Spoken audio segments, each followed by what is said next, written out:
Francistown, South Africa. Our main objective is to reach the farthest point in Africa, that is in Cape Aguras. There is a point there that we are supposed to reach, and at least to be among the explorers who have reached that point. And currently we are in country Botswana.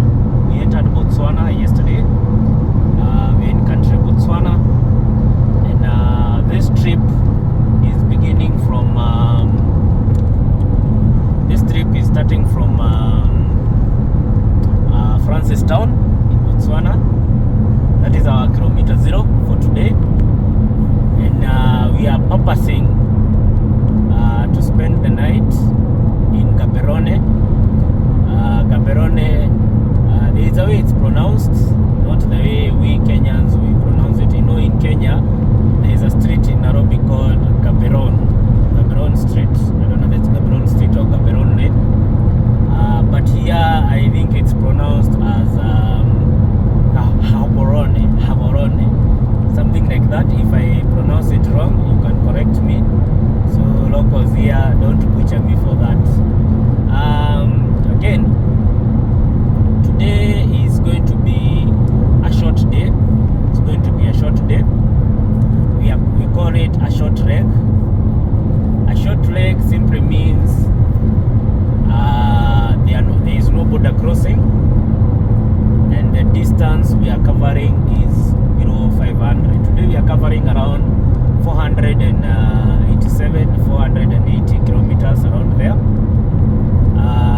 That means if we do not have much stops along the way, we can be in Gaborone before dusk. Remember, I think in almost all the videos except the one that we did to Livingstone, in all the videos that we have done, if there's one thing you're going to note is that we arrive our destinations when it is already late at night. Like yesterday, we arrived at Francistown at around 8:30 p.m. So that is why probably we didn't record the Francistown. But in this video, we took some short tour of the Francistown in Botswana. So it's going to follow next after the description, after the introduction here. It's going to follow. One of the observations, I'll just highlight some of the observations in Botswana since we entered yesterday. Botswana is majorly a wilderness. I would say not a desert, a wilderness. Like it's a forest. It's a country full of forests. It's a country that has very thick vegetation, and it's a country known for elephants. This country has a very high population of elephants. I think the population of elephants, though I'm not sure about this one, I think it's higher than the people, because there are very few people we have seen, even in town, very few people. I don't know whether it's because it's on a Sunday and people are sleeping, but the people here are very few. But the elephants, there are so many, they are very conspicuous. You know, elephant is a very big animal, so elephants are very many in this country. So we are driving on the road, despite the speed limit being 120 kilometers per hour, and the roads being relatively good. That does not mean there is no danger of hitting a wild animal or hitting an elephant for that case. So you really need to be extra cautious while on the road to avoid hitting wild animals. One of the things I have observed, or my own observation, is that the government here tends to think that you as a motorist, you are a sensible person, you are a sane person, and you know what you are doing. allow you to just drive, just use the road, but just know what you're doing. It's not like in Kenya or Tanzania, whereby there are so many restrictions. Like I saw in Tanzania, they even have fines, several signs, very visible signs on the road, telling you that if you hit a giraffe, you're going to pay for 20,000 USD. 20,000 USD, that is close to 5 million. That is close to 5 million Kenya shillings for hitting a wild animal. And they are very serious about that. There are signages all over.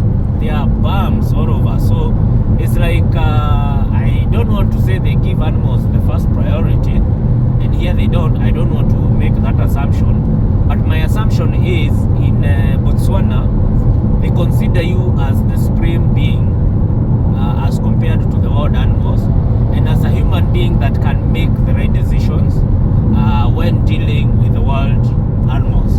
Okay, the road so far is good. The road so far is good from Francis. We can't complain. The speed limits are awesome, as you can see here. I'm pegged. I'm doing at 120 kilometers per hour. That is the speed here. And 120 kilometers per hour, I would say that's a high speed. It's a high speed. I still believe, okay, for most people, even maintaining this speed is a problem, because it's 120 is still a high speed. But one thing you have to appreciate is that as you approach South Africa, people here are driving machines. People here are driving machines. They are not driving moving objects. They are not driving moving objects. No, most people here are driving machines. They are called machines. You find that most people here have newer cars, and like in Kenya, most of the cars here they are mutumba, used cars abroad. That is like 7-year, 8-year, 10-year-old car. But most people here have brand new zero mileage cars, except for the taxis. So far, they have very few matatus, but most people here use the taxis. The taxis here are like the private cars in Kenya. We have the Toyota Wish, the Honda Fit. The Honda Fit here is majorly used as a taxi. The roads here don't have bumps. Highways don't have bumps. Not a single bump I have come across since we crossed Zambia. Remember, now we're in Botswana. Not a single bump I have come across. This is in contrast to Kenya, where we have Mount Kenya erected on the roads. There are several mountains erected on the road in the name of bumps erected by the Kenha or by the Kura. Here, there are no bumps. Remember, as I said, they expect you to be a sensible human being. Just know that you're not supposed to speed. Actually, they have given you 120, as you can see. Let's show them. You can see the speed limit here. So you can see that is 120. So that is the speed limit here. And when we are in places that are in school zones or in estate zones, the speed limit is 80. It's 80, and it's not like in Kenya or in Tanzania where they have a speed limit of either 50 or 30. Here the speed limit is 80. In shopping centers, in school zones, you do at 80. You do a speed of 80, which is quite good. And you have to observe the cattle around the way. There are so many cows grazing alongside the road. So, and surprisingly, people here drive. Here cows graze at night. I don't know.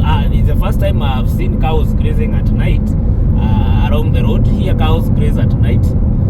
This is not the case in Kenya, because when it starts getting dark, the shepherds or the herders take the cows to the cow sheds away from the road. But here cows drive at night. That is one of it's a shock, because you can actually hit. You actually come across cows crossing the road in the middle of the night, at midnight, crossing the road. And here horses are not a luxury, unlike in Kenya. You see, in Kenya a horse can even go up to 500,000 or up to 1 million one horse. Here, I think horses are not it's not a sign of wealth, because there are so many wild horses. I don't know whether to call them wild horses, but there are so many horses that are unattended. They are roaming all over. Very beautiful horses. Remember, here the vegetation is very green. We have too much of the road grass, so they are feeding on themselves. And I don't know whether I haven't seen the herders, so they just graze by themselves. So that is also an observation. Temperatures here are very cold. Hey, let me tell you, my legs were freezing while I woke up today this morning. The temperatures went as low as 15 degrees. And even as the days goes by, you still find temperatures of around 18, 19 degrees. This is not the case in Kenya or in most parts of Kenya. The temperatures there are a bit high, but here temperatures are way low. What I understand is because we are descending, and the altitude is also reducing. You can see some machines here. That's a BMW X6. So these are the kind of machines that you expect to find as you approach South Africa. Those are the German vehicles, and there are very few Japanese vehicles. So guys, this trip is amazing. Let's enjoy this trip together. If you haven't subscribed, please consider subscribing. Do it for me, and I'll really appreciate. Like, comment. If you have a question and inquiry, please put it down there on the comment section.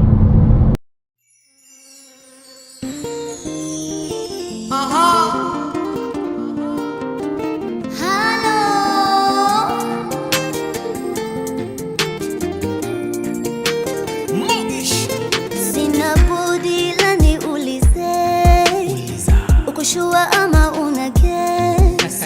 For better for worse, hivyo ndo unasema. Will you choose me over and over again?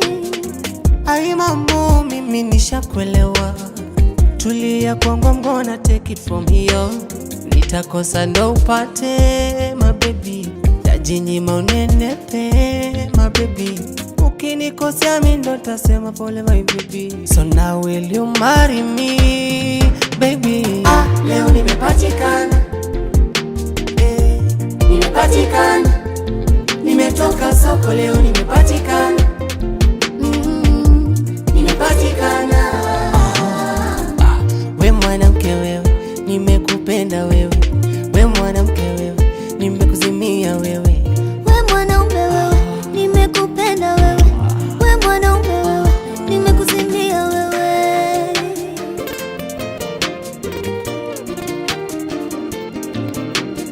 Sitojibizana na wewe mpenzi wangu, nitajitolea kukuheshimu. Sitobishana na wewe mpenzi wangu, nitajitolea kukuheshimu. Sitojibizana na wewe mpenzi wangu, nitajitolea kukuheshimu. Sitobishana na wewe mpenzi wangu, nitajitolea kukuheshimu. Leo nimepatikana, nimepatikana. Nimetoka soko leo nimepatikana, nimepatikana. We mwanamke wewe, nimekupenda wewe. We mwanamke wewe, nimekuzimia wewe. We mwanaume wewe, nimekupenda wewe. We mwanaume wewe, nimekuzimia wewe. Pepo ya kuachana tunaikemea, Shindwe hiyo pepo achana tunaikemea. pepo ya kuachana tunaikemea, Pepo ya kuachana tunaikemea. pepo ya kuchiti tunaikemea, Pepo ya kuchiti tunaikemea. hiyo pepo ya kuchiti tunaikemea. Pepo ya kuchiti tunaikemea. Utakosa ndo upate, my baby. Tajinyima unenepe, My baby. ukinikosea mimi ndo tasema pole, my baby. So now will you marry me, baby? Leo nimepatikana, nimepatikana. Nimetoka soko leo nimepatikana, nimepatikana.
beautiful. The roads are very beautiful. You can see they are well marked.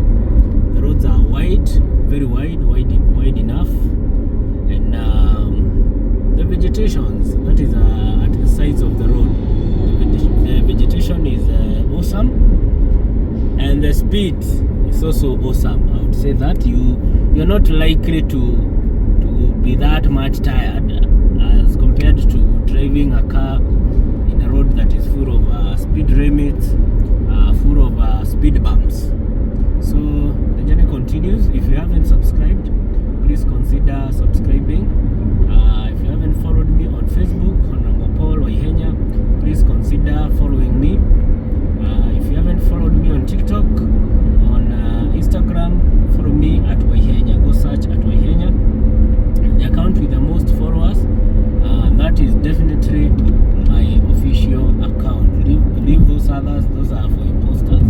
So guys, this trip is awesome. I really can't complain about this trip so far, especially this country of Botswana. It's one of the best countries so far that we have crossed. It's one of the best countries we have crossed so far, and we are hopeful that even as we approach South Africa, one thing you have to be observant are those the livestock, the goats, the cows. They cross the road from nowhere, like they cross the road in any point. So that one you have to be very observant, because you can see on the road shoulders it's very bushy. There's a lot of grass. That means the cows are grazing there. Now we are very much hopeful that by the time we get to South Africa, it is even going to be better, because so far we are enjoying this moment in Botswana. So guys, let's keep watching this video. Watch till the last part of it, and make sure you subscribe. If you have a question, or if you would want to do a similar road trip, please consider asking me on the comment section. Also, this is a one of a time trip. We have passed the Capricorn, and it was awesome being there. Something else worth noticing is the street lights. As you can see, here people follow traffic rules. They follow traffic rules different from our home country. If it's a traffic lights, people follow them. If it is green, you proceed. If it is yellow, you prepare to stop. If it is red, you stop. The way we are taught at driving school, people follow here. If you see a stop sign, whether there are people or not, you have to make sure you stop. Just like in Tatu City in Kiambu County, those signages that are inside, there's the same thing here. If you see a stop sign, whether there are cars or not, you have to stop. You stop, complete stop. Not reducing the speed, complete stop. You stop, then you proceed. If you see a railway cross the highway, you have to make a complete stop. You make a complete stop, then you proceed. If there is no train coming, then you proceed. So those are some of the traffic rules. And then when it comes to the continuous lines, you're not supposed to overtake on a continuous line. Here they use white on the middle. You're not supposed to overtake on a continuous line. And people here, whether there is police or not, people here are following that rule. If the line is continuous, there is no one who can dare to overtake. So that is something positive. And also the speed limit is quite high. That is why you see most cars here are flying. Actually, you'll be shocked. Even a very small car like Mazda Demio or Honda Fit, like the ones in front of us, these are cars that are able to these are cars that are going to show you dust. They're going to pass you at a speed of around 140, 160 km. So when you are in Botswana, kindly ensure you follow the traffic rules, and your stay will be very smooth. These traffic rules are very, very easy, self-explanatory. They are not exploitative like we experienced in some countries. They are not exploitative. It's something something reasonable. If it's a place you need to reduce the speed, just reduce the speed. Okay, so let's enjoy this trip, guys.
Points to note in Gaborone.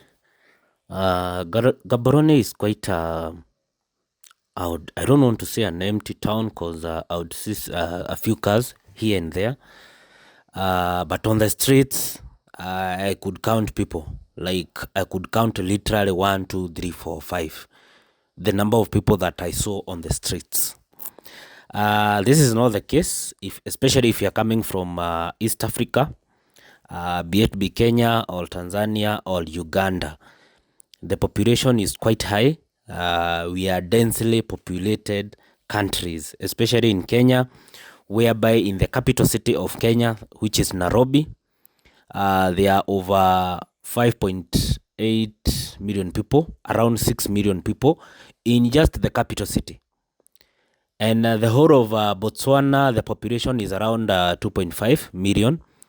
That means the population is like half the population of Nairobi town, the capital city of Kenya.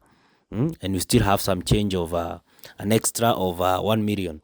So positive keynotes, we have very wide roads, well marked. The robots, they call them robots. Here in East Africa, we call them street lights. Depends with the curriculum that you are taught. The street lights are working. This is the road heading to South Africa, the border. So it's quite a nice place, I would say.